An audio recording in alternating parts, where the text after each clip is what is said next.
Hello, dreamers, and welcome to the 262nd episode of California Dreaming. I have a few notes about the show before we get started. As you know, this is an independent podcast, which means the puppies and I depend on you to help keep the lights on and their treat jars full, and there are a couple of ways that you can help. You can leave a nice rating and a review on Apple Podcasts or whichever platform you listen to your shows on. That helps give us more visibility so more people are able to discover the show. You can follow the show on Facebook, Instagram, and Twitter. You can recommend us in true crime discussion and fan groups. And if you would like to help out just a little bit more, you can become a patron subscriber where your membership will unlock hours and hours of exclusive content. And that has always and will always start at just $1 a month. Or if you would like to make a one-time donation to the show, you can do so through PayPal using the email californiapod@gmail.com, and you can find links to everything that I've mentioned in the show notes. This week, I would like to thank Jane G., Diane S., Mike G., Doc H., Tina C., Summer H., Jelena S., Claire L., Lucy C., Ashley D., Aaron S., and Kim J., for either joining Patreon, coming back, raising your pledge, going annual, or donating through PayPal. You all are the best, and while some of you do come and go, I do see that many of you do come back when you can, and your dedication to me is evident in the fact that over the years, through the pandemic, through the tough times, things have remained steady, which is how I'm able to remain steady. Even though there have been times when my life always hasn't been, somehow we all managed to pull through, which is why I will always be here. All right, let's get on with today's episode.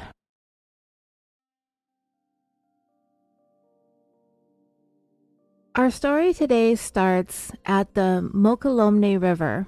I hope I pronounced that right. I practiced it a couple of times.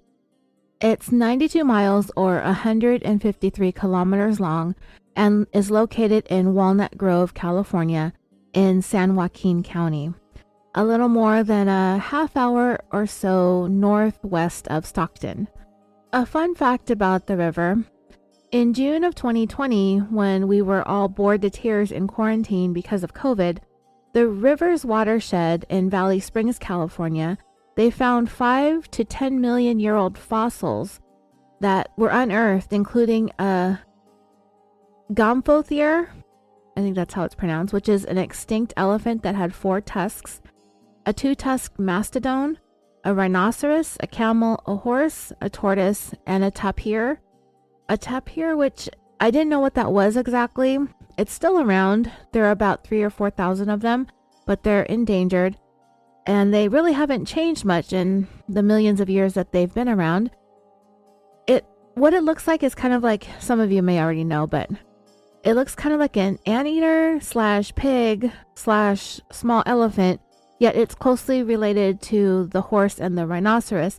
It's a really odd looking animal. But anyway, they also managed to unearth a variety of other animals, including birds and fish.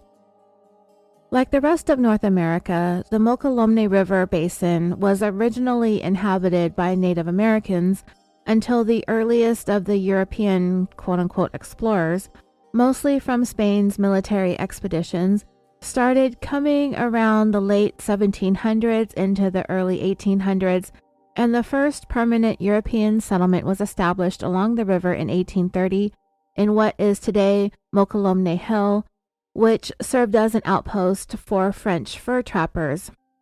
During the California Gold Rush, the river was a major gold producer, with the first gold being discovered there in 1848. However, 152 years later, a little something more sinister turned up in the waters of the Mokelumne. There would be a trio of individuals responsible for the gruesome and tragic events that we're going to talk about today. But one of them was their self-proclaimed prophet of God. This is the 262nd episode of California Dreaming, the tale of the second coming of Manson, Glenn Taylor Helzer.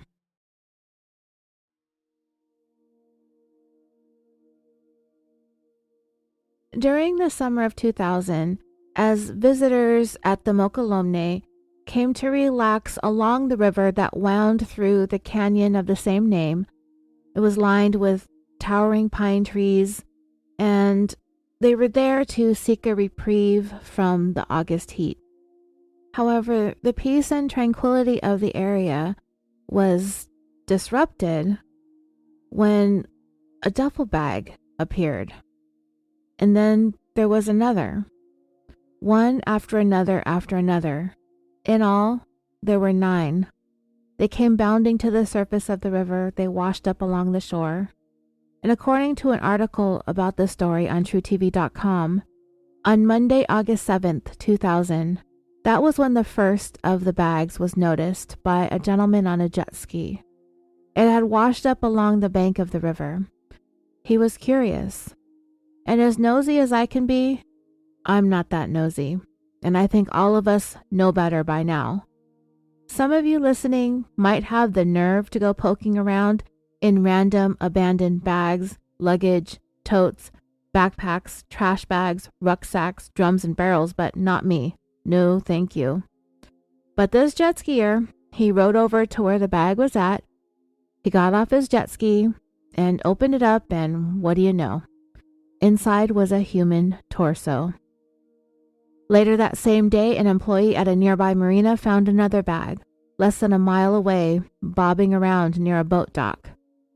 I assume the employee fished the bag out of the water, and I don't know if he or she opened it, but whoever it was that did discovered a human head.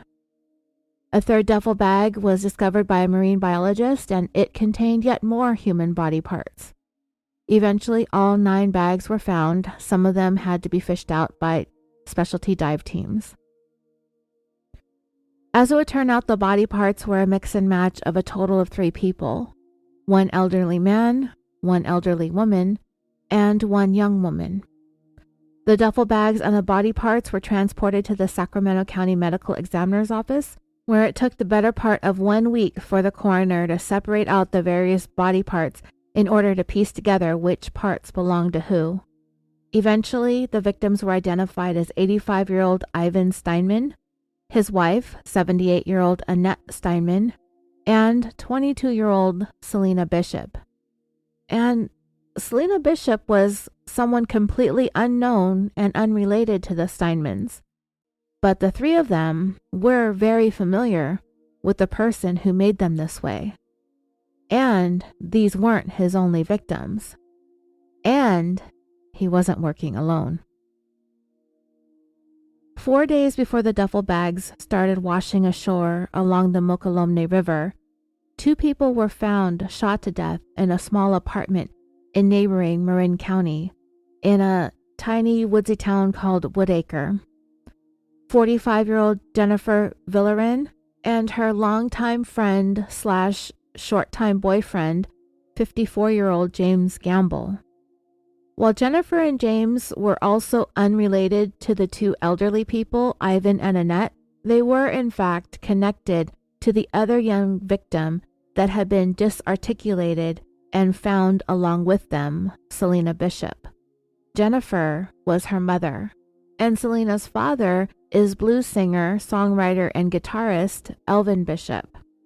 The scene was confusing to investigators because the apartment that Jennifer and James were discovered in belonged to Selena, who was oddly nowhere to be found. So at the onset of the investigation, detectives weren't sure what to make of this. Where was the daughter? Was she another victim? Was she abducted? And what, if anything, did she potentially have to do with the shooting deaths of her mother and her mother's boyfriend? They really didn't know what to make of it, because what was happening with those other bodies in the duffel bags was in a completely different county. So these cases were not going to be connected, at least not right away.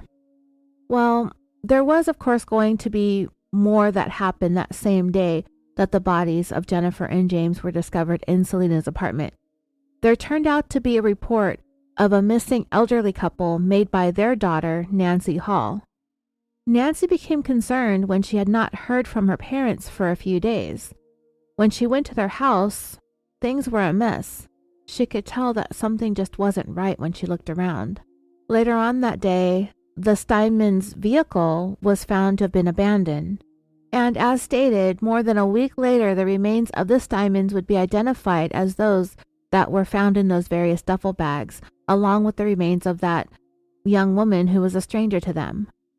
The investigation into these 5 murders would ultimately find them linked by a young man who had been raised in a seemingly normal, close-knit, and devoutly Mormon family in the sleepy town of Martinez, California, about an hour or so northeast of San Francisco. And all of these killings, all of it was said to have been done and carried out in the name of God. The town of Woodacre is a small community, and as small towns usually are, nobody is a stranger and gossip and news travels fast. Jennifer Villaran was a bartender at the town's social hotspot, the Paper Mill Creek Saloon, voted best dive bar in Marin County. And for Jennifer, even though it was work, it was also a lot like hanging out with good friends during her shifts. And those friends described Jennifer as a free spirit who worked hard and did what she needed to do to make ends meet. In addition to bartending, she did housekeeping, whatever odds and ends kinds of things that would come her way. Jennifer was described as sweet and kind, fun-loving, a tried and true friend, loyal to the death. She never forgot your birthday. She was exuberant, thoughtful, full of love and happiness.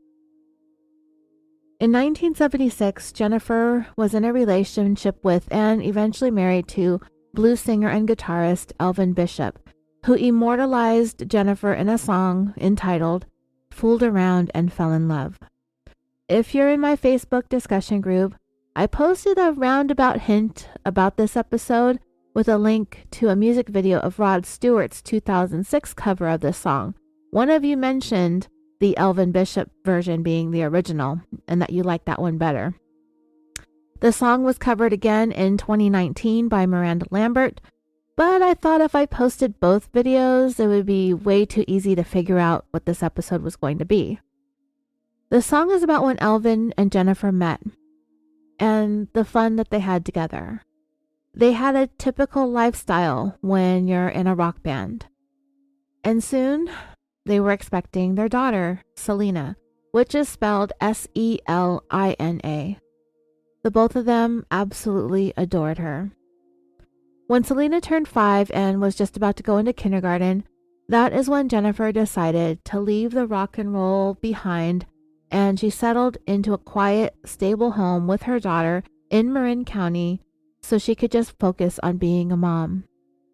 Elvin Bishop opted to stay on the road, and with their changing priorities and lifestyles, they eventually parted ways. Jennifer embraced single motherhood. She and Selena were extremely close and had a strong bond. And maybe there are some of you out there, you moms who raised single children, and dads too, who can relate to this, myself included. I actually thought it was great. I loved giving my daughter all of my attention, her being my one and only. For me, I didn't particularly like being an only child myself, but I didn't know any different. And from what my daughter tells me, she seems good with it. So, one of Jennifer's best friends, coincidentally named Roseanne, said in an interview that Jenny and Selena were very, very close. They were best friends, and it was, for the most part, just the two of them. That is until Selena was about 22 years old. She decided to venture off into starting her own independent adult life. She got a job at a place called the Two Bird Cafe. I found it online. It's still around in San Geronimo in Marin County, just as the Paper Mill Saloon is still around as well. Selena was a waitress. She enjoyed her job very much, and it was enough for her to be able to support herself in the small studio apartment that she had in Woodacre. I'm just a couple of years older than Selena, and all of this is very relatable to my own experience. Right before I got pregnant in 1999, I was living in a small studio apartment in Belmont Shore, working as a barista. Back then, it was easy. Not as easy as it was for boomers, apparently, so they say, but it wasn't like today. Life is hard. It's hard to get out there and get on your own early on in life. But Selena became involved in her very first actual boyfriend-girlfriend relationship, but I will talk a little bit more about that later on. So now that Selena was on her own, Jennifer also, in a way, started a new phase in her life, and she too began getting back into the dating scene. And one of the men who was interested in Jennifer was a friend that she had known for a while, and from what I understand, this guy kind of had a crush on her for quite some time, and his name was James Gamble. On the evening of August 2nd, 2000, James came to visit Jennifer at the Paper Mill Creek Saloon. He brought her dinner, which Jennifer thought was very sweet. He stayed and hung out at the saloon for the rest of Jennifer's shift. She closed the place down at 11 p.m., locked it up, and left with James. By that time, the whole area was quiet, which would be typical on a weeknight. Jennifer and James went to her daughter Selena's apartment because Selena had asked her mom to house sit for her while she was gone for a few days. She had a trip to Yosemite planned with her new boyfriend, who she'd been seeing for about 3 months. So Jennifer and James would spend the night together over there at Selena's new little studio apartment. Just after 5 a.m, a resident in the upstairs apartment was jolted awake by the sounds of multiple gunshots. At the time, there were less than 1,400 people living in Woodacre, so it would be very unusual to hear gunfire, especially from that close. That neighbor called 911 to report that he'd heard approximately 6 shots fired. When police arrived, they found 2 people who had been shot to death. The studio apartment where the victims was found was situated on a property behind a single-family house. So right away, it's obvious that someone would have to have been familiar with the layout of this property and to have knowledge that the studio was behind the main house because it was not visible from the street. These victims were identified as Jennifer and James. So when it comes to the location and the layout of the studio, from the sketches that I've seen of the crime scene, it appears that this small studio was built onto the back of a detached garage that was behind the main house, and there's a set of stairs on the right-hand side, so that is what I assume led to that upstairs apartment that would have been above it. It appears as though you could still fit at least one car into the space that's marked garage, and in there's a washer and dryer as well. Then when you go through the door that leads into the studio, right away to the left is the bed. And in this room there's also a desk, a dresser, a TV stand, and a nightstand. There is also access to the backyard and to the stairs that I mentioned a moment ago. To the left is the kitchen, and then next to the kitchen is a door that leads into the bathroom. Police found the rear door of the studio apartment to be unlocked, and when they walked into the room and to the left, they found the bodies of Jennifer and James. Jennifer was on the bed, and James was on the ground next to the bed. They were both naked, and it appeared as though they were taken by surprise by whoever it was that came in and shot them, as there was high-velocity blood spatter on the bed and on the wall directly behind where their heads would have been resting on the pillows. Other than the 2 bodies, the blood evidence, and some shell casings, there wasn't all that much else in the way of useful evidence. Based on the types of shell casings that were recovered, investigators determined that the gun that was used was a 9mm semi-automatic handgun. The murders in and of themselves were shocking, but even more so since it had been more than 10 years since there had been a homicide in Marin County. And for it to be a double murder, like a lot of people say, these things just don't happen there. The news spread quickly, especially considering the fact that Jennifer's ex-husband was a well-known musician. And there's also the fact that Jennifer herself was a well-known and well-liked familiar face at the best dive bar in town. The whole community mourned. Jennifer was really someone who didn't have an enemy. And as the investigation moved forward, it would become evident that sadly Jennifer and James were what you might describe as collateral damage. The one who had the enemy and didn't know it was Jennifer's daughter, Selena. the young woman who lived in that quaint little studio by herself, the one who was so proud of it, the one who was just beginning to spread her wings. In the beginning, the police weren't sure what to make of this. It kind of looked like perhaps someone may have seen them leaving the saloon after it closed. Maybe they were followed. Perhaps robbery was a motive for the crime. But then again, why not just rob Jennifer and James as they left the saloon? They didn't need to wait several hours after they had gone to bed. Investigators looked into both Jennifer and James's lives to see if there was anything that stood out, anything to indicate why either one of these individuals would have been targeted for such a brutal crime. Because bear in mind, dreamers, that the investigators have not made the connection yet to the duffel bags that were found, so they have no idea why Jennifer and James are dead.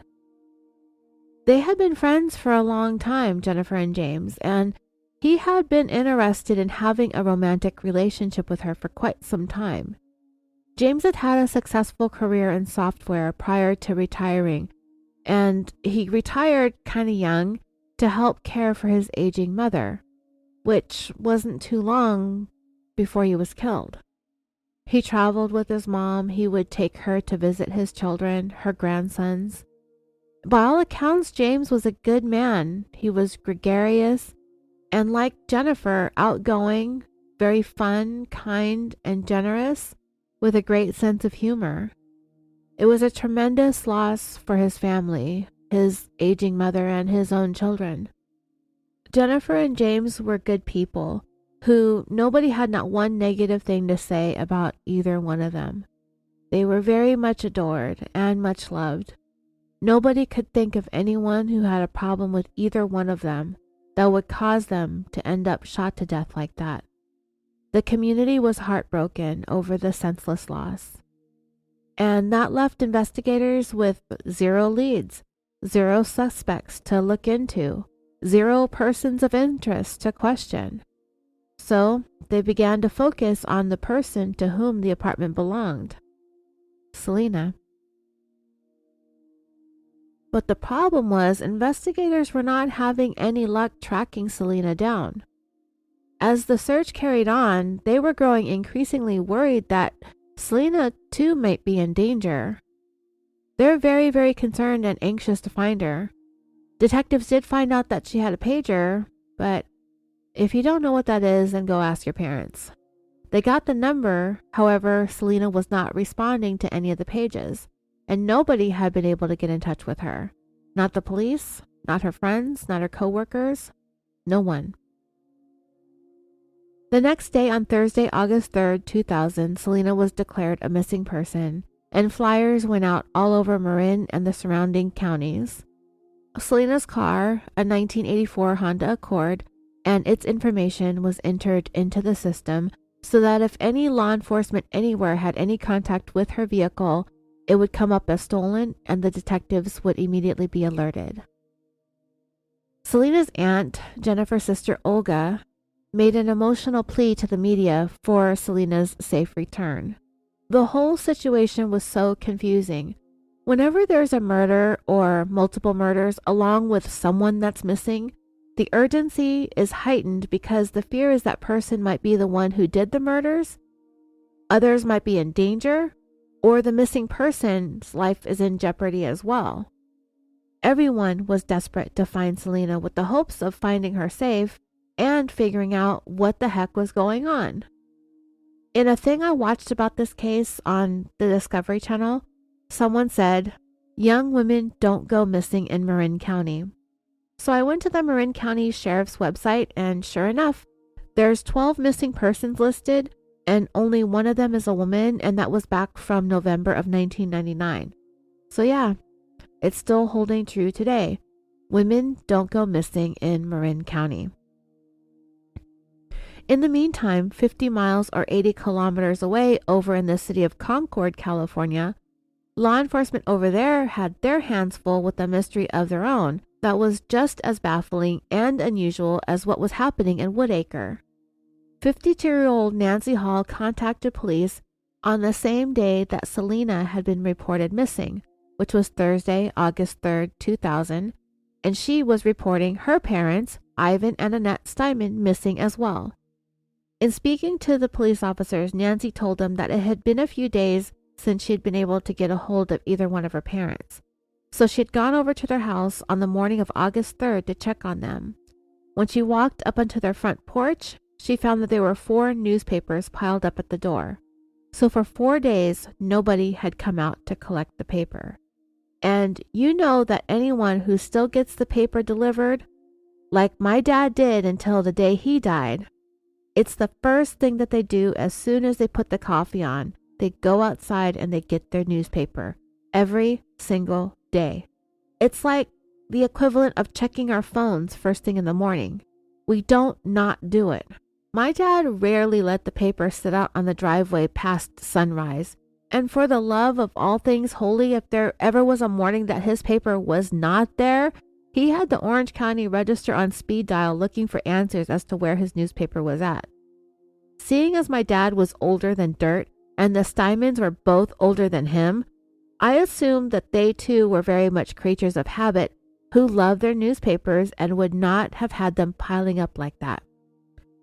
Nancy looked at the papers and found them to be dated from July 31st through August 3rd.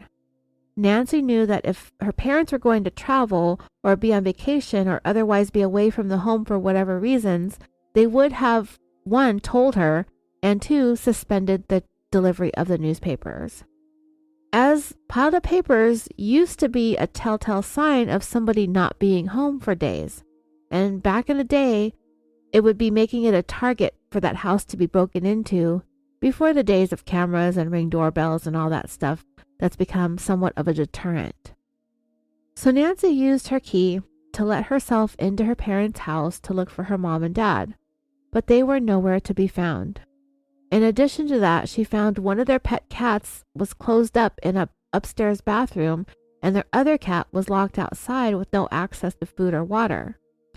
Nancy continued to look around her parents' house to see if there was any indication of where they may have gone or what happened to them. Then on the sofa, kind of tucked between some cushions, Nancy found her father's wristwatch. He always had it on. And when she picked it up, she found that the band itself had been broken, as if it had been forcibly removed from his wrist. That is when Nancy became alarmed and contacted the police. Nancy told the police that the last time she spoke to her parents was on Monday, July 31st. She called them that day to see how they were doing.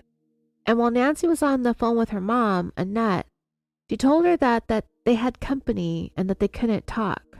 And Nancy could tell by the tone and the way that her mom was talking that she seemed like she was in a hurry. Impatient was how Nancy described her. And it wasn't like her mom to be that way, but, she didn't think anything of it. Nancy let the police know that her parents were elderly. Her dad was 85 at the time and her mom was 78. And they were 2 months away from celebrating 55 years of marriage. They both retired from working for many decades for Chevron. They worked very hard to enjoy their retirement together. I have a picture of them that kind of reminds me of the dream that Carl and Ellie Fredrickson had from the Disney movie Up. They were going to travel to Paradise Falls, which is a fictional place in South America. Have any of you seen that movie? I watched it in theaters with my daughter back when it came out in 2009. Well, anyway, spoiler.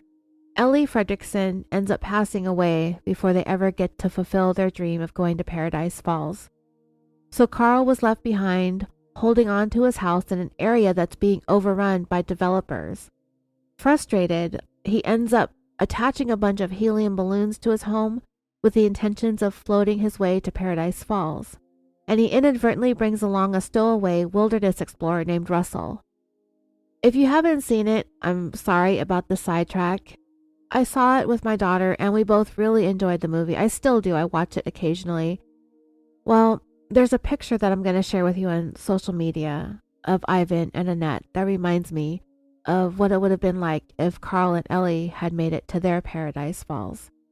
And all of that was to say is that this elderly couple were very much enjoying their retirement and each other. When Ivan and Annette Steinman were at home, they enjoyed tending to their garden. All the neighbors knew them. Everyone adored them.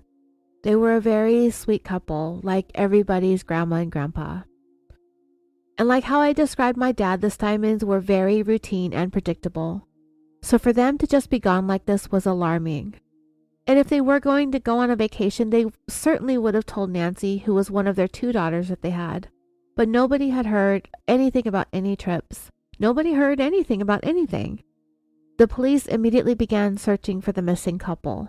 The media also became aware of the Steinmans having gone missing, and Nancy was also able to make an emotional plea for information regarding their whereabouts, while police went door to door, talking to neighbors, looking for any kind of clues as to what may have happened. They wanted to know if there was anyone out there who heard anything or saw anything, or who may have seen anything out of the ordinary or have any information about where they may have gone. One neighbor came forward who lived a few houses down on the same street as the Steinmans, and on the evening that they were last seen or heard from, she just happened to look out her living room window, and she saw 2 men walking by. She thought they looked like missionaries with the LDS church. They had on suits, jackets, slacks, white dress shirts, ties. You know the look. But the thing was, they both had long hair. I looked up the dress code and the requirements of missionaries, and oh yeah, it's restrictive. For men's hairstyles on LatterdaySaintsMissionPrep.com, it says, always maintain a conservative hairstyle. Keep your hair relatively short and evenly tapered on the top, back, and sides. Unacceptable hairstyles include faux hawks, crew cuts, mullets, and styles that are spiky, messy, or permed. So yeah, no mullets and no perms, guys. And just for good measure, I was curious, for women's hairstyles, it says, the style, color, and length of your hair should be attractive and easy to manage and should not draw attention. The color of your hair should be natural and conservative. So the fact that these guys had long hair was probably a good indicator that they weren't missionaries. Even though I did not know the whole dress code prior to looking it up just now, there are plenty of missionaries that I've seen walking and biking around, and those young men always have short hair. If I would have seen long hairs, I would have immediately thought that these guys are not missionaries. But anyway, this neighbor saw these long hairs walking up to the Steinmans' front porch, and she observed them talking to them. She saw this all happening later in the evening, like sometime around 9 p.m. But at that point, the neighbor stopped looking out her window and didn't see or hear anything else. Nothing about these young men in suits talking to the Steinmans, at least to this neighbor, appeared alarming. And I'll give you a hint, it's because the Steinmans were familiar with who these men were. Back in Woodacre, investigators looking into the murders of Jennifer Villaran and James Gamble were searching for Jennifer's missing 22-year-old daughter, Selena Bishop, and they had started making some progress when they found out in talking to some of her friends and family that she had started dating a guy sometime back in May of 2000 or so, approximately 3 months earlier. But everybody that the police spoke to only knew him by his first name, Jordan. They met at a rave, and Selena was very interested in him right away. He was handsome and very tall, and he was about 7 years older than her or so. She liked the fact that he was older and mature, much more so than the young men that she had known or dated previously. Selena told her mom about Jordan, but as the weeks turned into months that these two were seeing each other, it started to bother Jennifer that Jordan didn't really want to meet her. So Jennifer came up with a plan. She and her best friend Roseanne came up with an idea to just randomly show up at Selena's apartment unannounced to see if they could catch her off guard and hopefully see him there. They went over there acting like Jennifer wanted to borrow a shirt from Selena. So Jennifer went inside while Roseanne waited outside by the car. And that is how Jennifer finally got to meet Selena's new love interest. When Jennifer came back to the car, Roseanne asked her what she thought, and all Jennifer had to say was, he's cute and he seems like a nice kid. She kind of shrugged. So kind of when it came to first impressions, I guess. Even though Selena wasn't anxious to introduce Jordan to her mom, she did talk about him a lot. And one of the things Selena divulged was that Jordan was having a lot of problems with his soon-to-be ex-wife, with whom he apparently was in the midst of a contentious divorce, and that he had asked Selena with some help with some financial stuff. You see, Jordan explained to Selena that a family member had recently passed away and was leaving him a substantial inheritance, $100,000, and he wanted to protect his inheritance from his ex-wife. So he asked Selena, when he received the money, if she would put it into her bank account, which she agreed to do. When investigators heard this, it was a big red flag. Jordan had only known Selena for 3 months, if that. He was weird about meeting her mom, and suddenly he wants her to put $100,000 of his own money into her account. Investigators definitely wanted to do more digging into this Jordan guy. So, through talking to a few people at Selena's place of work, the Two Bird Cafe, they found out that they had seen Jordan and that they knew that he lived with his brother, whose name was Justin, over in the East Bay area. But nobody had any idea where specifically Jordan lived, not even what city he was in the East Bay. So investigators had their work cut out for them. The following day, Friday, August 4th, 2000, police caught a break when one of Selena's co-workers at the Two Birds Cafe found that Selena had inadvertently forgotten her pager when she clocked out of her last shift. This was a huge clue because those things have the ability to store some of the incoming pages up to a certain point. So, in case you don't know and you haven't asked your parents yet, I mean, if you don't know, you don't know, but I'll try to fill you in a little bit. Back in the late 80s and early 90s, it was common for doctors and drug dealers to carry pagers. The pagers would have a phone number associated with it, and then you paid for the monthly service. And if you wanted to get a hold of somebody, you would have to call their pager, and then I think there was like a beep or a series of beeps, like beep, beep, beep, and then you could enter your phone number, and then they could see who was trying to get in touch with them. It would pop up on their little screen. Then, if they wanted to, they would call you back. Most of the time, people with pagers, they're busy, they're out and about, they think they're important, they gotta find payphones because nobody had cell phones. It was a hassle. On your little tiny pager screen, you could scroll through your history and maybe see the last 15 or 20 numbers that tried to page you, depending on the memory, I guess. But also, just like you can do with today's cell phones, you can access the history log of the pager, so investigators will be able to see all the numbers that Selena received pages from. When detectives got a look at Selena's pager log, they started to see the phone numbers that she got pages from, and they looked into those numbers and none of them were attached to anybody named Jordan. However, they did find one number that paged Selena many, many times, and it turned out that phone number belonged to someone named Justin Helzer. And remember, witnesses, friends, and co-workers said that Selena's boyfriend, Jordan, lived in the East Bay with his brother, Justin. And Justin lived in Concord, the same city as the Steinmans.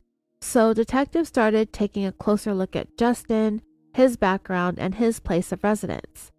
They found that for a time, Justin, who was 2 years younger than his older brother, he was born in 1972, he had a brief stint in the Army National Guard. From there, Justin worked as a cable guy. He was a trusted and reliable employee. He never missed work, and by all accounts, was a decent guy and a hard worker. When investigators took a look at his criminal background, it was clean, but they did find that in June of 2000, he purchased a 9mm handgun. And June of 2000 would be just about 2 months before all of this mess started. And if you recall, I stated earlier that the bullet casings found at the scene of Jennifer and James's murder came from a 9mm gun. Could be a coincidence, but let's be real, it's probably not. So investigators with the Marin County sheriffs who were working on Jennifer and James's case made a request of the Concord Police Department to conduct a surveillance on Justin Helzer's home to see who lived there, who was coming and going from the residence, etc., etc. They soon discovered that Justin lived there with a person named Glenn Taylor Helzer. He typically went by his middle name, Taylor, but I'm going to call him Glenn. And investigators found out that there was nobody residing at that address named Jordan. So investigators in Concord made a printout of the driver's license pictures of both Glenn and Justin's photos, and they went to Woodacre to see what they could find. When they showed their pictures to friends and co-workers of Selena's, they identified Glenn as Jordan. He had given Selena a fake name. When detectives dug into Glenn's background, they found out that he was a licensed stockbroker who went by G. Taylor Helzer. And from there, they were able to put together a little bit of background information about the Helzer brothers. Like I said, Justin was born in 1972, Glenn in 1970. They also had a younger sister named Heather, all of them born in Lansing, Michigan, to parents Jerry and Karma. They were devout members of the LDS Church, and at some point the family moved to Concord, California, where Glenn graduated from Ignacio Valley High School. He served his Mormon mission in Brazil, and like his little brother Justin, Glenn was also in the Army National Guard for a short period of time. He married a woman named Anne in 1993, and they had 2 daughters before splitting up 3 years later. Glenn was a stockbroker for Morgan Stanley until he was diagnosed with bipolar disorder in August of 1998, and from there he began collecting Social Security disability benefits. Glenn was described as being a natural leader with a very charismatic personality. When he went on his mission to Brazil, it was easy for him to recruit people and to get them to convert and join the LDS Church. Because of his outgoing and magnetic personality, Glenn was well known and well regarded within the church. So, in looking at both of these guys, Justin and Glenn, they aren't exactly what you would think of when you think double murderers, yet here we are. Investigators can't ignore the fact that they were looking kind of circumstantially suspicious. And while the Marin County sheriffs are making some headway into their investigation into Jennifer and James's murders and in their search for Selena, authorities over in Concord finally got a break in their case looking for Ivan and Annette Steinman. On Sunday, August 6th, 3 days after their daughter Nancy reported them missing, their vehicle, a white minivan, turned up in kind of a rough neighborhood in downtown Oakland, California, a 30-minute drive southwest of Concord. And not really a place that the Steinmans would go for any reason, much less stop and leave their vehicle. And another thing that seemed to be really out of character for the Steinmans was the fact that the van was parked with its windows down, blasting rap music. So when people find the vehicle, they ran the plates and found that it was in the system as being connected to missing persons. With the music blaring, they approached it cautiously with their guns drawn. However, when police got to the van, they searched it and it was empty. So it was a really weird way to find the van, having been left like that. The detectives had to call Nancy to tell her that they found her parents' vehicle, but there was still no sign of her parents. At that point, Nancy had pretty much lost hope that she was going to find her parents alive. The next day, on Monday, August 7th, 2000, the Concord police held a press conference asking for the public's assistance in finding the Steinmans. Well, that morning, it just so happened that a woman named Vicki Sexton was watching the report about the missing couple, and it turned out that she was acquainted with the Steinmans. She saw their pictures and she was familiar with their white minivan. They were clients of hers at the bank that she was a manager at. She immediately contacted police because she had a very interesting story to share with them. Police met up with Vicki at her bank branch. 5 days before Vicki saw that press conference, she was seated at her desk at work at the bank when she saw a woman come in a wheelchair. And what stood out about this woman was how bizarrely that she was dressed. Not the fact that she was in a wheelchair, but what she was wearing. And remember, this was August. It's the hottest month of the year, right? This woman in this wheelchair, she's overweight. She's wearing this green knitted outfit. It's like a pants and sweater. And the pants are made out of the same material, knitted material as the sweater. So they're like sweater pants. I mean, it's so weird looking. I have a picture of the surveillance images taken of this woman in the bank, and I'll share that on social media when this episode comes out. It's this whole knitted sweater outfit, sweater tops, sweater bottoms, and it's forecasted to be over 100 degrees or 38 degrees Celsius. But she's got flip-flops on and a weird gold cowboyish looking hat. She has black gloves on and she's rolling in on this wheelchair. The whole thing was strange and so conspicuous when you consider what I'm about to tell you next.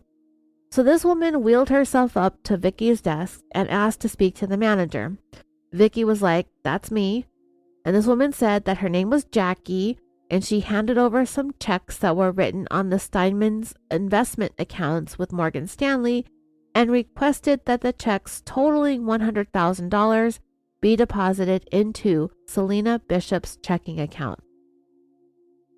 Vicky right away is thinking that there was fraud written all over this transaction, so she started off by asking Jackie who Selena was to her. Jolly Green Jackie said that she was a friend of the family and that Selena was Ivan and Annette's granddaughter, and that Selena was in need of open heart surgery and that the Steinmans were willing to help her pay for it. So they wrote these checks for her so that they could help finance the surgery. The Steinmans were very much capable of coming into the bank themselves, and Vicky knew this. She had worked with them in the past. This felt like something that they would have come in to handle on their own because they were so careful about their money.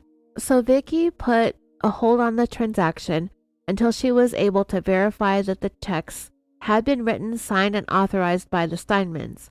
When Vicky saw the reports that the Steinmans were missing, she knew that the whole thing had to be connected to the strange woman in green and the $100,000. And it was a huge break for both of these cases, as they finally made this link to these seemingly unrelated missing persons. Selena Bishop being missing, the Steinmans being missing, and Selena's mother and her mother's boyfriend being murdered. Authorities in Marin County and authorities in Concord realized that they needed to put their cases and their heads together to try and unravel whatever it was going on here. They teamed up with the two things that they were hoping to do. One was to find Selena, and the other was to hopefully recover the Steinmans safe and sound, as they now feared them all to be kidnapping and extortion victims. And these were crimes that they believed were being carried out by brothers Glenn and Justin Helzer.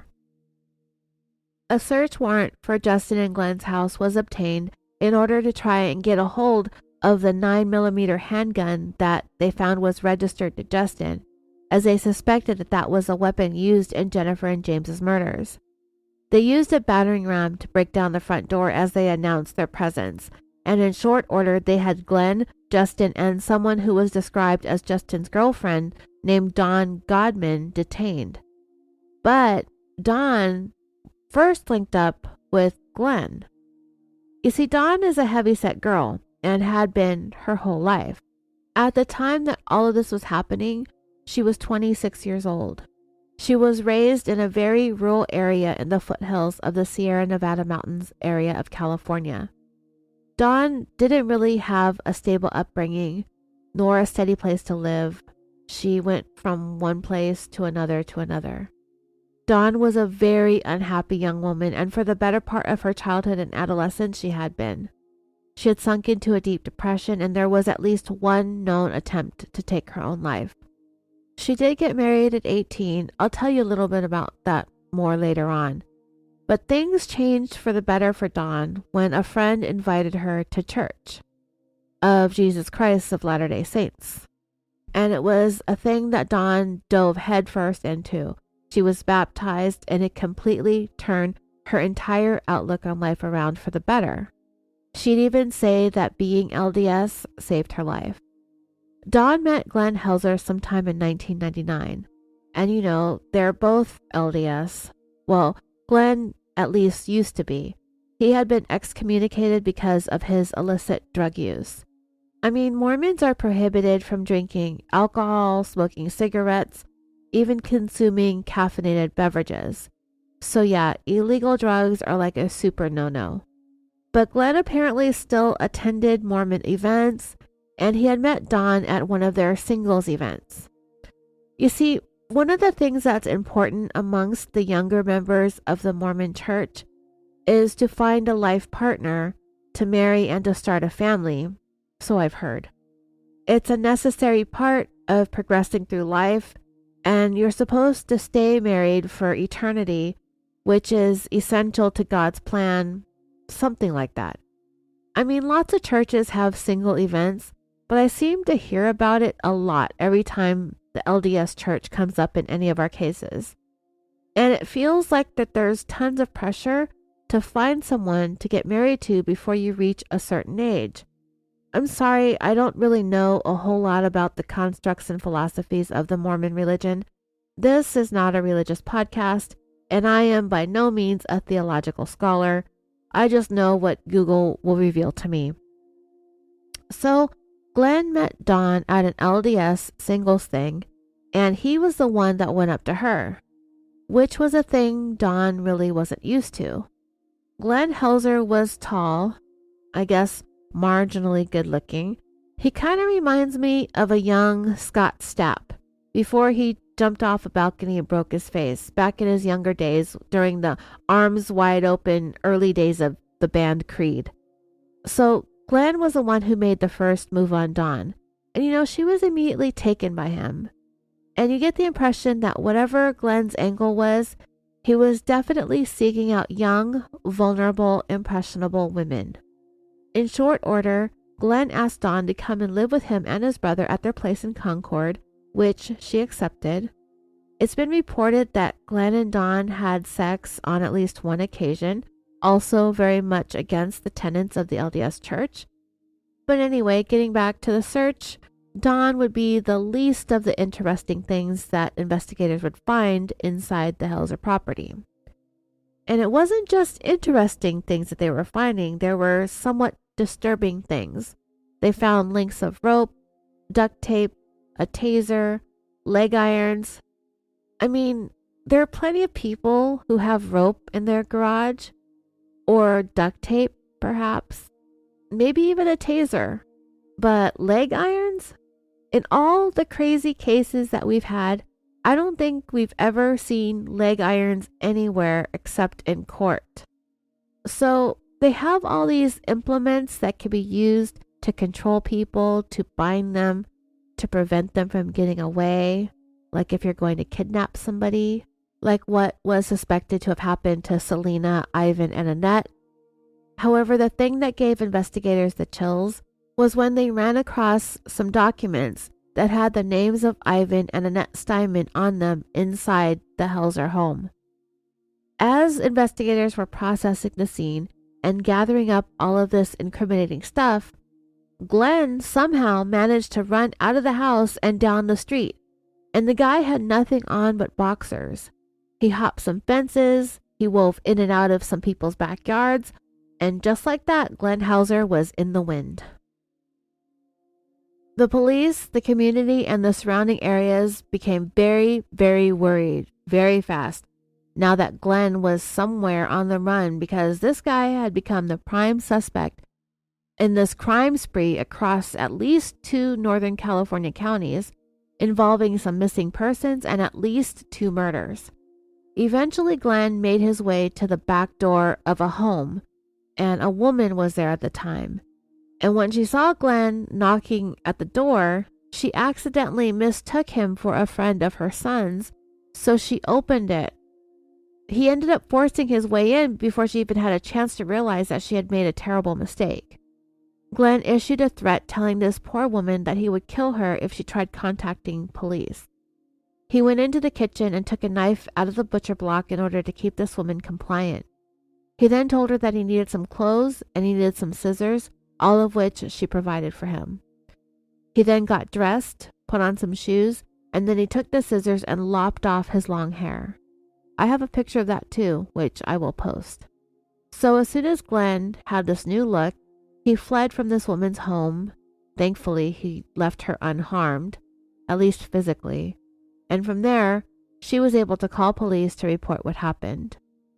The police were horrified that they had let this guy slip away and that he had already taken another woman hostage. You're going to find that this woman was absolutely lucky that she made it out of the situation alive. Fortunately, as Glenn was running through the neighborhood, he rounded a corner and right into several police officers on foot with their guns pointed right at him. So they got Glenn back into custody relatively quickly. Thank goodness. So getting back to the Helzer house, the search of the place revealed even more sinister findings. There were stains consistent with faded, diluted, or blood that was possibly attempted to have been cleaned up. Much of the carpeting throughout the living room was wet, and there were fans set up to help the drying process. Crime scene investigators used luminol and alternative lighting to look for the places where blood may have once been, and they found plenty of it, all throughout the home, but most of it was concentrated in the living room and in the bathroom. It was clear that something violent had taken place. Investigators also found a stash of drugs, including rohypnol, which is often used as a date rape drug. However, the one thing that they didn't find, the thing that they were hoping to find, was Justin Helzer's 9mm gun. It wasn't there. And because of all the blood evidence that was found inside the home, investigators became afraid that they were not going to find Selena, Ivan, and Annette alive as they were hoping to. And unfortunately, they didn't have enough evidence to charge anyone with any of the murders yet because they didn't have a murder weapon and they didn't have 3 of the victims.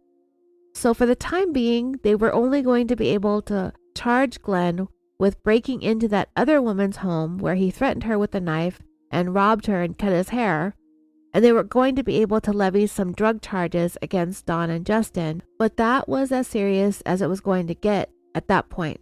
But it was serious enough to hold them in custody while they worked on the murders and missing people. In their dealings with Justin, Dawn, and Glenn, it was becoming clear to investigators who was in charge of this whole mess and who was just kinda going along. Justin and Dawn, while they exercised their rights to remain silent and to not provide any statements to law enforcement, which was a very wise decision considering the circumstances, they were otherwise both relatively pleasant and cooperative once they were in custody. They definitely appeared to be the ones who acquiesced to Glenn. Whatever it was that was going on, Glenn was clearly the one running the show. So the same day as the press conference at the Concord police were asking for help looking for the Steinmans, the same day that Vicky Sexton contacted police and told them about the strange wheelchair lady in green, and the same day that the search warrant had been executed at the Helzer home, that is also the day that that unwitting jet skier had the unfortunate luck of finding the first of 9 duffel bags that would be fished out of the Mokelumne River. That would be the discovery that would solidly tie these 2 cases together and turn this case from a double murder into a quintuple murder. The Mokelumne River is located about 40 miles or 65 kilometers away from Concord. That curious jet skier became a regretful jet skier when he opened that bag and found a human torso inside. Authorities in that jurisdiction, which would have been the Sacramento Sheriff's Department, they knew that there was an active missing persons case out of Concord and contacted the detectives in charge of that case to inform them that they were having duffel bags with body parts floating up to the surface and washing ashore at the Mokelumne River. And it was obvious that there were body parts of different people. There was an older man, an older woman, and a much younger woman. So it didn't take long to connect the dots. The one thing that could have definitively linked the bodies to the cases out of Concord and Woodacre would have been the large tattoo that Selena was known to have had on her shoulder. But whomever it was that butchered up these bodies took the time to carve away that tattoo that had been on her back. And that missing chunk of skin, though, was enough for investigators looking for Selena to believe that she was the younger woman that was taken apart and stuffed into the duffel bags and thrown into the river. It took a total of about 3 days of searching to recover all 9 duffel bags. All the while, the surrounding communities were just really unnerved at what was going on. I mean, it was like watching a horror movie, except this stuff was actually happening. Body parts of 3 people in 9 duffel bags. In the past, I've talked about the act of dismembering people to cover up a crime, and I've wondered if that action comes from a place of desperation or depravity. Maybe it's a little bit of both. But when it comes to the leader of this whole mess, Glenn Helzer, it goes without saying, he is one sick and demented individual. The next day, Nancy was contacted and she was told that they needed to collect some DNA samples from her and her sister, as they had to make a positive identification of the victims found in the duffel bags. They also collected DNA samples from Selena's family as well. In the meantime, the medical examiner was able to get a fingerprint from one of the parts found among the duffel bags, and it was positively identified as belonging to Ivan Steinman on August 9th, 2000. On August 11th, Annette Steinman was identified through familial DNA matches. Selena was the last one to be positively identified through DNA. Once the autopsies were completed, detectives were then able to put together a theory of what happened to Ivan, Annette, and Selena. It was believed that Glenn and Justin Helzer, dressed up in suits, they carried some briefcases, they were looking like Mormon missionaries. They walked up to the Steinmans' home on the evening of July 31st, 2000. They theorized that the Steinmans were bound inside their home, which is when Ivan's wristwatch had broken off his wrist and fell between the cushions of his sofa. They were then placed inside their own minivan and driven over to the home where Glenn and Justin resided. The autopsies revealed that both of the Steinmans suffered stabbings and cutting wounds that were not lethal, an indication that both of them were tortured for as many as 2, 3, possibly 4 days in order to force them into signing over several checks totaling $100,000. Once they were able to get the Steinmans to write those checks, they were killed.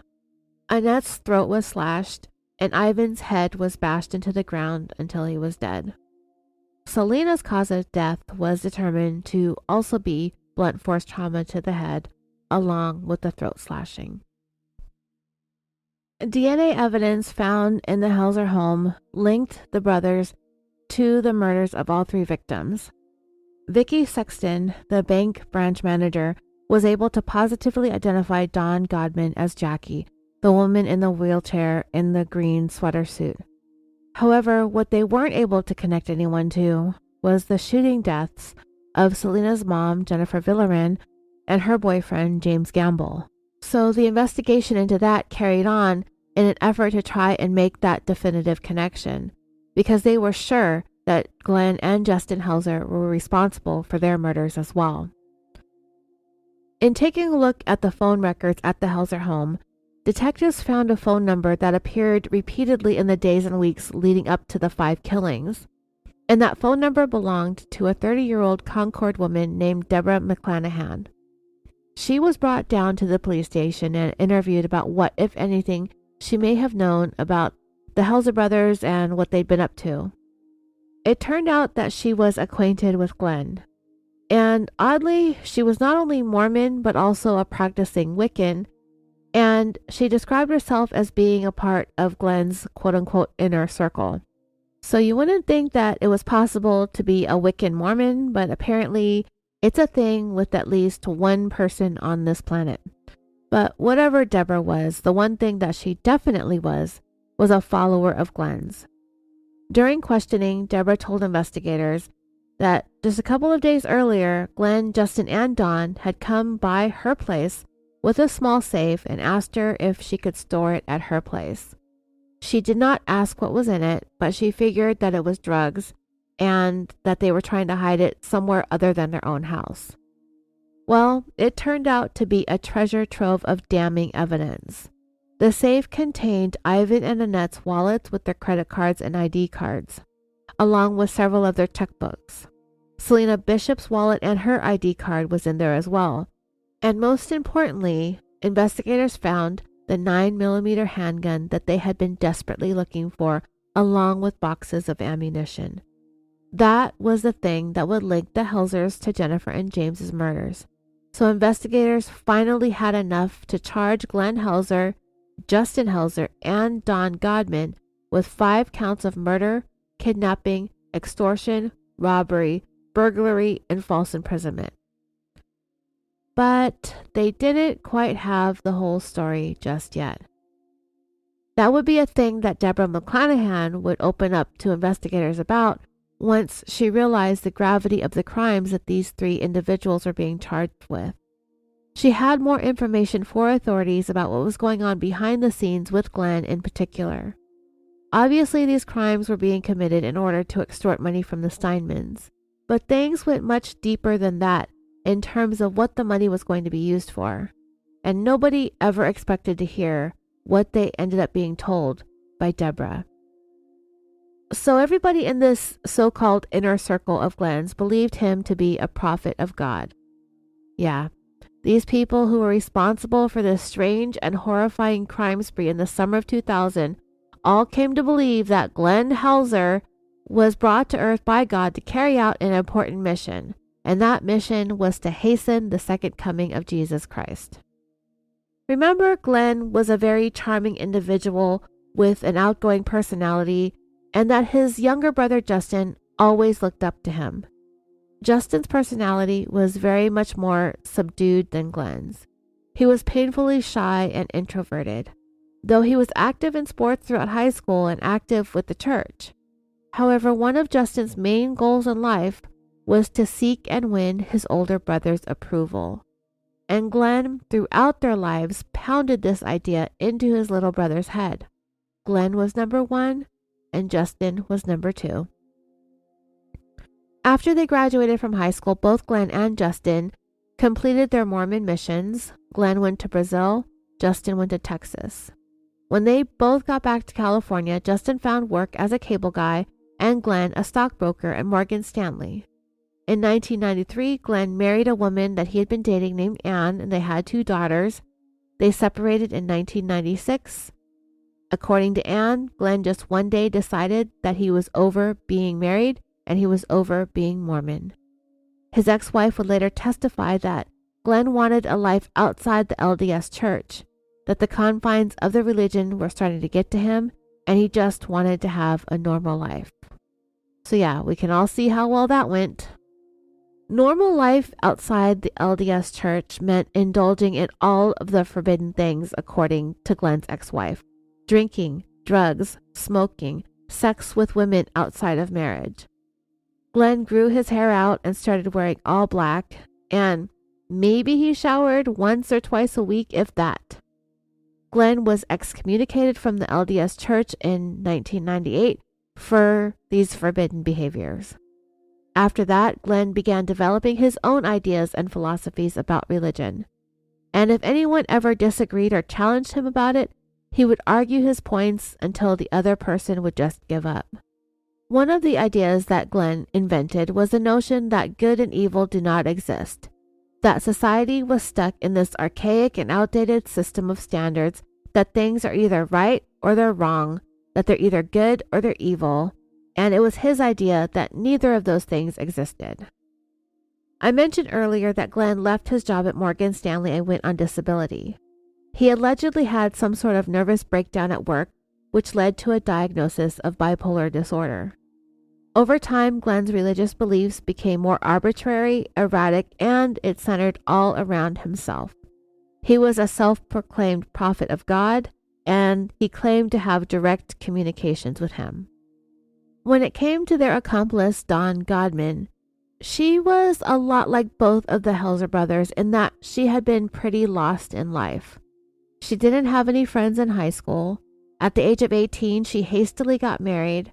She had a baby, but that baby died not too long after he was born. However, they had a second child that was also a boy. But within a couple of years, they divorced, and because Dawn was homeless and living in her car and also attempted to take her own life one time, her ex-husband was able to gain full custody of their son. At some point, Dawn moved in with a relative and managed to get a part-time job as a cashier at a supermarket. Desperate to find something in life to cling on to, and at the urging of an acquaintance, Dawn began going to services at a local LDS church. Becoming Mormon, according to Dawn, changed her life for the better and gave her direction and purpose. Dawn would end up meeting Glenn and Justin, ironically, at a murder mystery event that was being held at the temple on Memorial Day in 1999, but it was a murder mystery / singles event. The Helzer brothers stood out in the crowd, as they both dressed and looked much different than the rest of the Mormon men. They were both tall and good-looking, allegedly. They wore their hair long, and they wore all black. Even though most reports identified Dawn as Justin's girlfriend, it was a well-known fact that she carried a torch for his older brother Glenn, and as I said, it's believed that they had been intimate on at least one occasion. Dawn was a lot like Justin in that she would basically do whatever it was that Glenn wanted. They both wished to please him and always have his approval. At some point, Glenn told Dawn to participate in some sort of self-awareness group seminar. This involved spending 4 days in a windowless room while working on controlling their inner demons with the help of some sort of aggressively tough program facilitator. It had gotten so bad for some of the attendees that they ended up having to bail out of the program early, unable to withstand the relentless self-awareness exercises. Dawn, however, was cruising through the levels of the program to a point that Glenn told her that he would take over as her facilitator once she reached the final and toughest level. Glenn began peppering Dawn with all of his spiritual ideas, eventually getting her to believe that he was a prophet of God. Right after the turn of the new millennium, Glenn took Dawn to a Mormon temple in the city of Oakland and explained to her his plans to start his own self-help group whose ultimate goal would be to bring down Satan, and while they were at it, they would take down the Mormon church too. In order to overthrow the church, Glenn said he would do so by assassinating all the LDS leaders. During this visit to the Oakland temple, Glenn told Dawn that it was time for her to know all of his plans, and they sat there for hours as he explained everything to her. And this is when Glenn divulged his plan on how to finance his Satan/LDS takedown. He told Dawn that he was going to kidnap a former client of his when he was working as a stockbroker for Morgan Stanley. He would force them into giving him $100,000, and once he would get them to write the checks, he would murder them. Then he would use that $100,000 to start his self-help group. He asked Dawn that evening if she would join him. Would she be willing to, in the name of God, kill? Without hesitation, Dawn said yes. It would be an honor, she told him. Dawn would later testify in court that Glenn made her feel like she was the most important person in the world. Glenn also, one day, came up with a list of things he called his 12 principles of magic. They were going to be the focus of his self-help group that he planned on starting, and they were going to be his way of converting people into this belief system that he had just up and invented. So the 12 principles of magic were: 1. I am already perfect and therefore can do no wrong. 2. There is no such thing as right and wrong. 3. I am all-powerful and therefore the creator of and accountable for everything that occurs in my life. 4. Life is always right. I embrace all of my results. Well, that sounds a little contradictory to number 2, where it says there is no such thing as right or wrong, but I digress. Number 5. All of my results I have created to learn from at some level. Number 6. I know nothing. I believe nothing. I simply perceive without fear. Number 7. It is of no concern to me how accurate or inaccurate my perceptions are, and therefore I am always right. Again, contradictory. Number 8. Unconditional fearless love is the most powerful force in the universe. Number 9. Spirit knows. Number 10. I gain control by losing all control. Number 11. Life is such a precious gift. When I give back to life, immediately life gives back to me, and therefore I am forever in debt. What goes around comes around. And number 12. There is a higher power than mine. That is my Savior, Jesus Christ, the Son of my Father. And that is the biggest crock of poop that I've heard so far this week.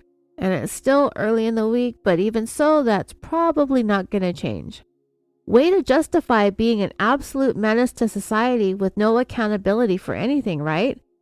He made Justin and Dawn memorize these stupid 12 principles, which he just hastily wrote down on a piece of paper one day, just pulled these ideas out of his ass. And Glenn was going to call his self-help group Impact America. And he had planned to carry out a variety of crimes in order to help gather up the money to help finance his group, including one plan he called intimacy. A more accurate word for it would have been trafficking. Glenn, Justin, and Dawn went to raves and passed out flyers to women in order to recruit them into the sex trade industry. And the idea was to make money by selling sex and drugs to wealthy entrepreneurs and business people. Another idea that Glenn had involved trafficking underage girls from Brazil, have them seduce married men, and then turn around and blackmail them with threats of reporting them for child sexual abuse. Another plan that Glenn had come up with was a scheme to adopt some orphans from Brazil, train them to become assassins, and then have them murder the top leaders of the Mormon Church in Utah to clear the way for Glenn to overthrow the whole institution. The plan that Glenn eventually settled on was what we discussed today, extorting his former clients, which ended up being the Steinmans. It was easy for Glenn to gain access to their home that night because they knew him and they trusted him when he and his brother came knocking on their door. And because they were elderly, they were easily controlled and ultimately easily killed. Having been a former stockbroker, Glenn had plenty of clients with lots of money, and he had access to all of their information. Lots of people to choose from when he decided to whom he was going to do what he ultimately did. Selena Bishop was meant to be the one through whom Glenn intended to launder the money that he extorted, and the plan was to murder her all along from the very beginning. Why else would he have given her a fake name? Glenn's intentions from the start was to use Selena and then to do away with her. And sadly for Selena, being only 22 years old and just getting started into her own adult independent life, she was just perfectly ready to fall for the older, charming, handsome, and charismatic wannabe cult leader. When Glenn forced the Steinmans into writing those checks, they were made out to Selena Bishop. Once the money got deposited into her account, once it cleared and Glenn got his hands on it, then Selena was going to have to die, because Glenn wasn't going to risk leaving anything to chance. I read in one article where it describes Selena as a co-conspirator. I do not believe she was a co-conspirator at all. I think she was completely in the dark about everything. Everything Glenn told her was a lie, right down to his name. If she was truly a co-conspirator, then there would have been no need to lie to her, much less kill her. The plan failed anyway. The bank put a hold on the deposits. They didn't get deposited into Selena's accounts, and Glenn couldn't get his grubby hands on it. But he still felt the need to get rid of her, just to make sure she would never have the chance to inform on him. Glenn Helzer was Selena's first real boyfriend, so she thought. She had stars in her eyes when she met him at that rave 3 months before the killings. He was a little bit older, mature, tall. I keep saying they're tall. He's 6'5" or 1.96 meters tall. And like I said, marginally handsome. It makes me want to throw up a little bit in my mouth when I say that. But he had a nice, charming smile, and he was intelligent, blah, blah, blah. Selena was telling everybody about Glenn, especially those that she worked with at the Two Bird Cafe. As their relationship progressed, Selena's friends grew somewhat uneasy about him because even though Selena was getting serious about Glenn, he wouldn't divulge what his last name was, and he wouldn't give her his phone number. He wouldn't tell her where he lived, and he wouldn't let her take pictures with him. He didn't want to meet any of her friends, but there were times when he did make an appearance or two at the Two Bird Cafe.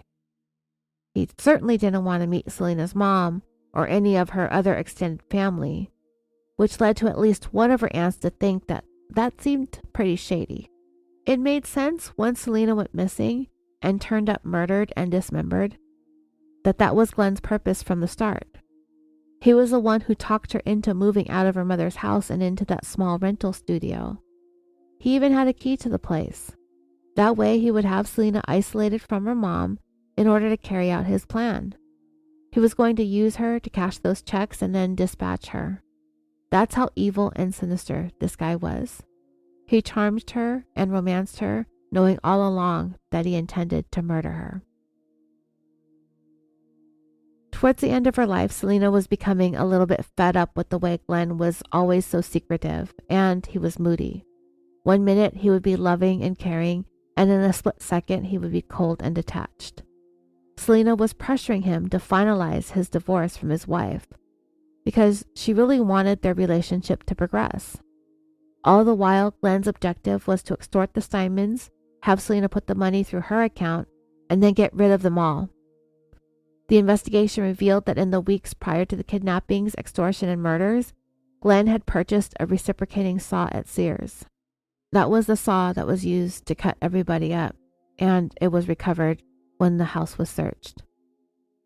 Justin and Glenn also adopted a couple of large dogs from a local shelter with the intentions of feeding the remains of their victims to their dogs. And I'll go ahead and tell you now that that did not happen. Unlike their evil, despicable owners, these were good doggies and they didn't do it. So they went and purchased the 9 duffel bags from a local Kmart. According to the court documents related to this case, when it came to the Steinmans, as a stockbroker with Morgan Stanley, over time, Glenn had cultivated a close relationship with the elderly couple over the years that they were his clients, to the extent that he had been invited over to their home to visit and had once gone on a family vacation to the river along with their daughter Nancy. Nancy would testify that she believed Glenn was a good friend to her parents. She got the impression it was one of those situations where he was like the son they never had. On the evening that Glenn and Justin went knocking on the Steinmans' doors, the investigation revealed that they actually had a list of 5 potential former clients that could have been victims. Glenn and Justin were going to start at the top of their list until somebody invited them in. As it turned out, the Steinmans were number 2 on their list. The first potential victim wasn't home when the brothers came knocking on their door that Sunday evening. So they moved on to the second couple that they had on their list, and that would be Ivan and Annette. Justin and Glenn wore suits and had briefcases with them. They knocked on the front door while Don Godman waited for them in a vehicle parked nearby. Earlier in the day, Glenn and Justin had purchased leg shackles, apparently at an adult store. They then bound their victims, placed them in their own minivan, and drove them back to their house. The next day, the manager at the Concord branch of Morgan Stanley received a call from a woman who said that she was Annette Steinman and that she wanted to liquidate her investment accounts. The manager described the person on the phone as sounding tense and nervous, and even though it was not typical for clients with portfolios such as the Steinmans to make such a request, they went ahead and followed through with it. From there, it is believed that the Steinmans were ordered or forced to ingest the Rohypnol and were made to write 2 checks out to Selena Bishop, one for $33,000 and the other for $67,000. Because of Don Godman, who testified in exchange for a deal that would see the death penalty taken off the table, we know what happened to Ivan and Annette next. Glenn thought that because he gave them a large dose of the Rohypnol, that the Steinmans would overdose and die. And while they did pass out, they never did stop breathing. So Glenn and Justin took the elderly couple into the bathroom one at a time, and as Don looked on, they slit Annette's throat using a hunting knife, and then they smashed Ivan's head against the tile floor until he passed away. Dawn stood there in disbelief at what was happening and just prayed that they would die quickly so it could be over with. The next morning, Glenn and Justin dismembered the bodies, but Glenn ordered Justin to do most of it because, according to Glenn, he had more important things to do, like meditate and listen to the spirit. After Justin was finished, the three of them got down on their knees next to the Steinmans' dismembered remains and thanked them for being willing to sacrifice their lives for the cause. And then they stuffed the Steinmans' remains in the duffel bags along with some stepping stones from the yard in order to weigh them down because they were going to throw them into the river. The following day, that was the morning that Dawn rolled into the bank in that wheelchair wearing that green knitted sweater bodysuit and a gold cowboy hat. She could not look more conspicuous. She rolled up to the bank manager and said she wanted to deposit 2 checks into Selena's account, with a made-up story that Selena needed open heart surgery and that her grandparents were giving her the money to help pay for the procedure. She identified herself as a friend of the family and that she was doing them a huge favor by depositing that money. Vicky said that the checks were placed on a hold, and I was under the impression that the whole scheme quickly fell apart and the Helzer brothers, along with Don Godman, were in custody before they had a chance to get their hands on the money.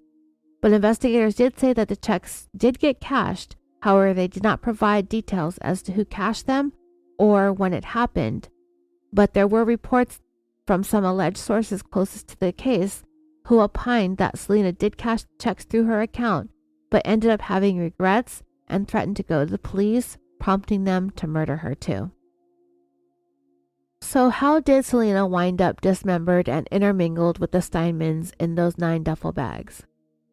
Well, Selena was invited on one last final date with the man that she knew as Jordan on August 2nd, 2000. They went to a popular bar called the Bison Brewing Company in Berkeley that was about halfway between where she and Glenn lived.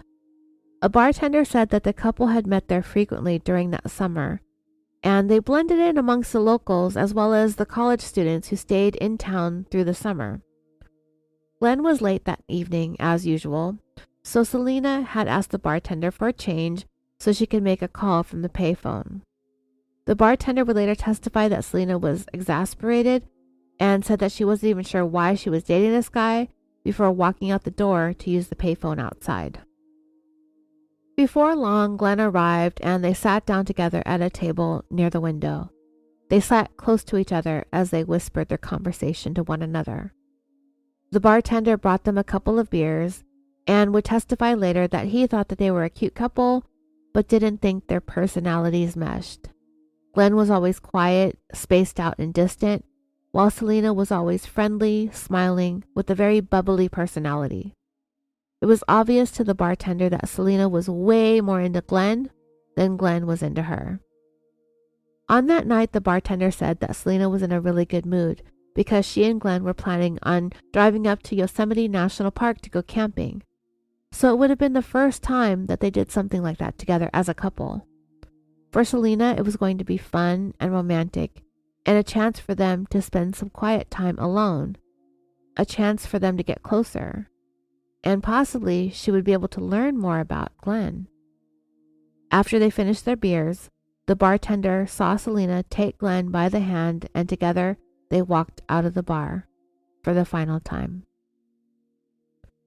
A neighbor who lived near the home Justin and Glenn rented, named Kay Shaman, testified that the day after Glenn and Selena's date at the Bison Brewing Company, she saw Selena's vehicle, an older Honda Accord, drive up to the Helzer house, and she saw Glenn and a woman with long dark hair get out of the vehicle.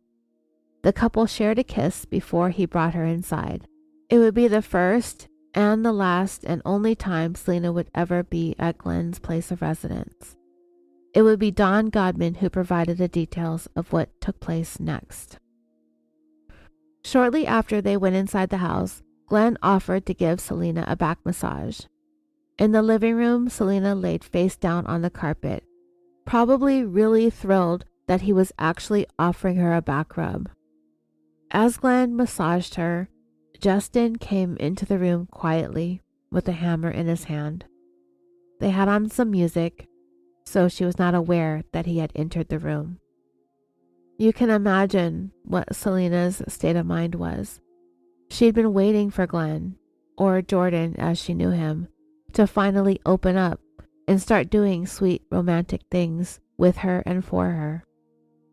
So here she was getting a nice back rub, with the intentions of heading up to Yosemite for a few days of camping. We can imagine that she was really excited, it never crossing her mind that Glenn was capable of doing what he had already done and was about to do. Like with the Steinmans, we can only hope that it went quickly. As Selena lay there, innocently getting what she thought was a loving back rub from her boyfriend, with whom she was thinking that they were turning a new corner in their relationship, Justin brought that hammer down over and over into Selena's head, smashing in her skull, beating her with it until he thought she was dead. Glenn then brought Selena's body into the bathroom where the Steinmans had met their end, but soon realized that Selena was alive. Don Godman looked on as Glenn pulled Selena's battered head back by her hair. Don was looking at Selena in the eyes when Glenn said to her, "Spirit says you get to know this isn't a dream."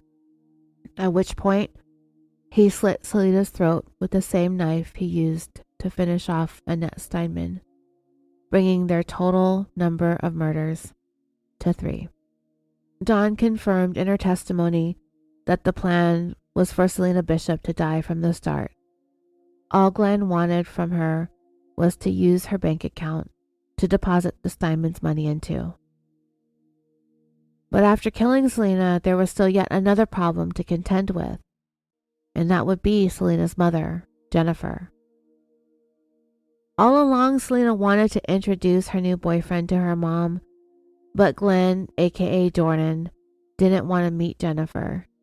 Now we know why. He didn't want anyone knowing who he was or what he looked like, because his plan was to murder Selena. He needed to maintain his anonymity as much as possible, but Selena was too excited about him. Once Glenn killed her, and he got to thinking about what he was going to do next, he realized that her mom would start becoming concerned about where she was at.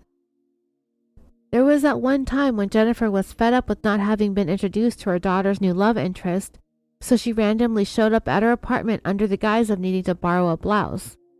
Selena invited her in, and that was the one and only time Jennifer saw Glenn. Glenn knew that Selena's mom would be able to identify him as the boyfriend. But it was more than just that.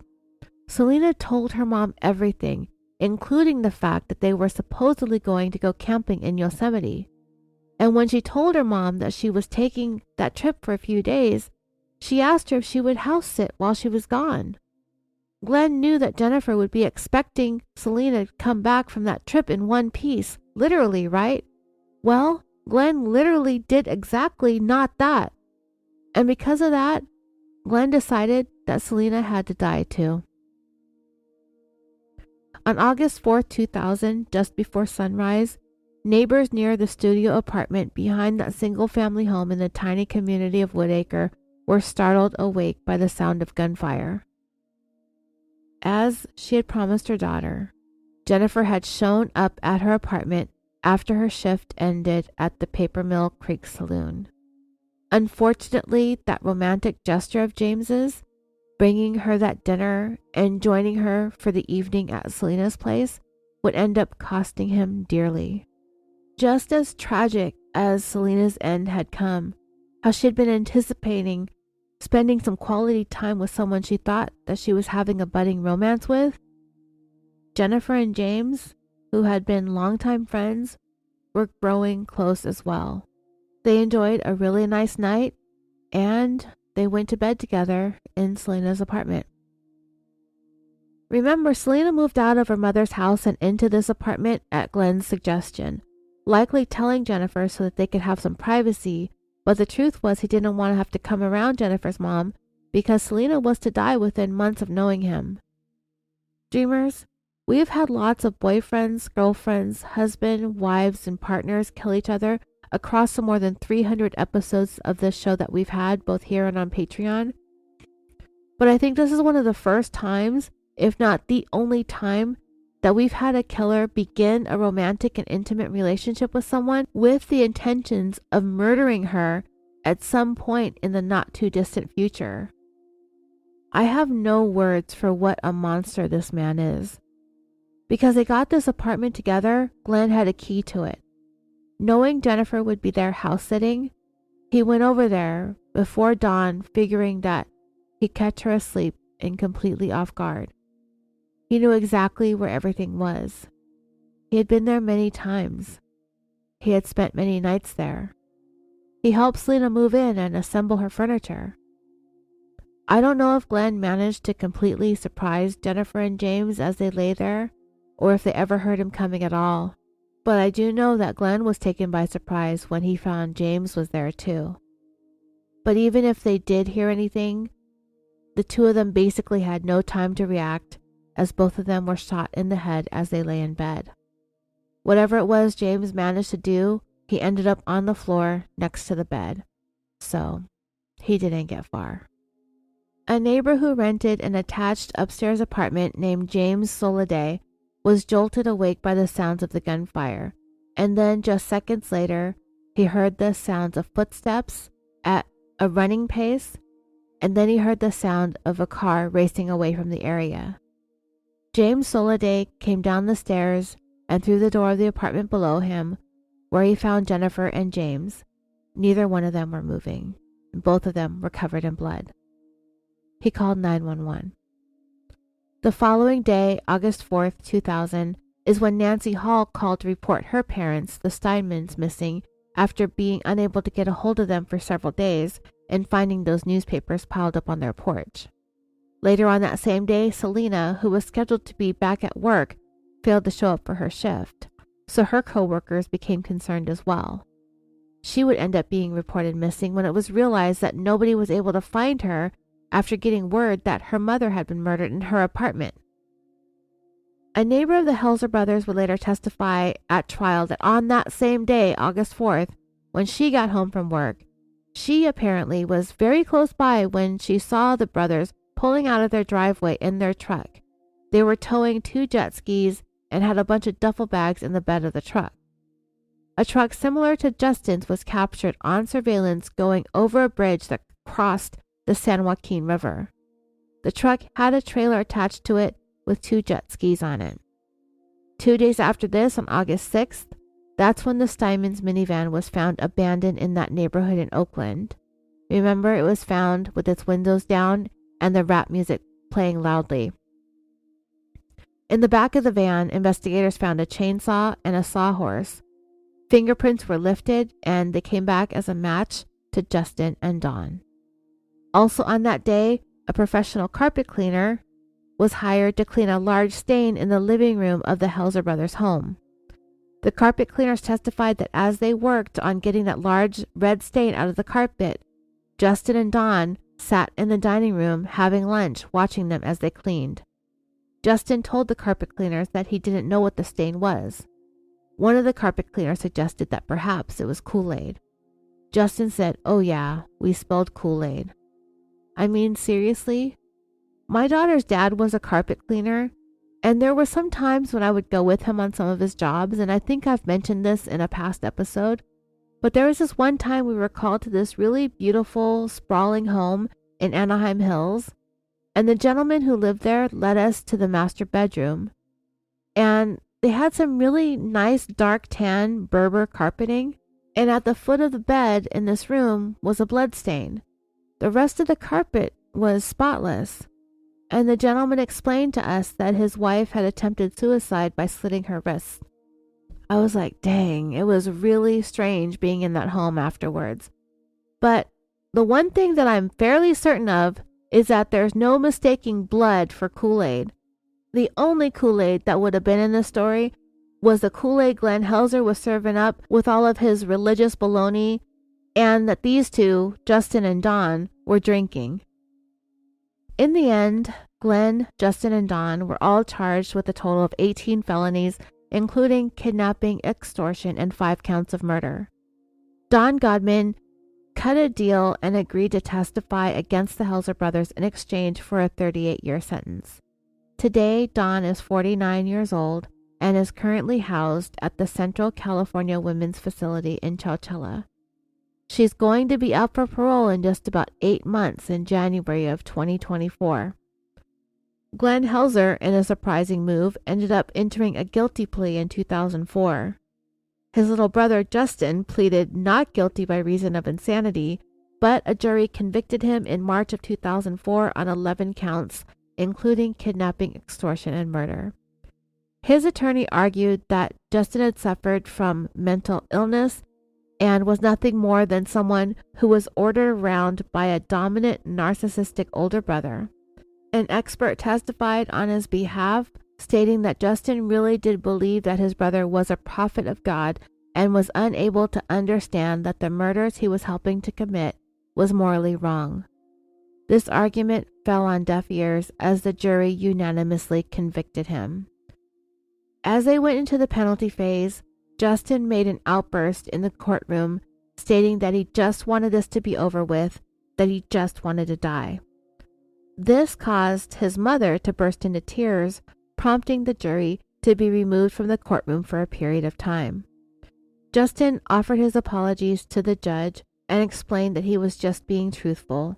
He wasn't trying to be rude. He either wanted freedom or he wanted death. 4 years to the day that the 2 final victims of this murder spree were killed, that would have been Jennifer and James, on August 4th, 2004, Justin was sentenced to life in prison without the possibility of parole for his role in their murders. And for the murders of Selena, Ivan, and Annette, Justin was sentenced to die. 3 months later, on December 15th, 2004, Justin's older brother, Glenn, was also handed down a death sentence. As the family left the courtroom, Selena's aunt, Jennifer's sister, told reporters, "Glenn Taylor Helzer is the second coming of Manson, not Christ."